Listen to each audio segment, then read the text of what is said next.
Kwa upande wa ndugu zetu wavuvi, kama nilivyosema kwa sekta nyingine, lengo letu ni kuboresha uchumi wa bluu katika nchi yetu.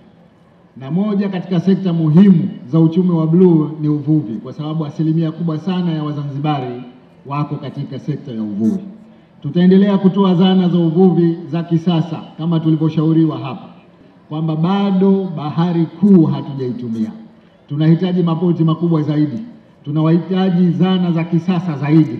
Ahadi yangu ni kwamba tutaendeleza kutoa boti za kisasa na zana zake, ikiwemo zile mashine za kutafutia samaki wanaita fish finder, lakini nyavu zinazokidhi na zinazokubalika kisheria, ili wakulima waweze kwenda mbali zaidi, waweze kupata tija zaidi.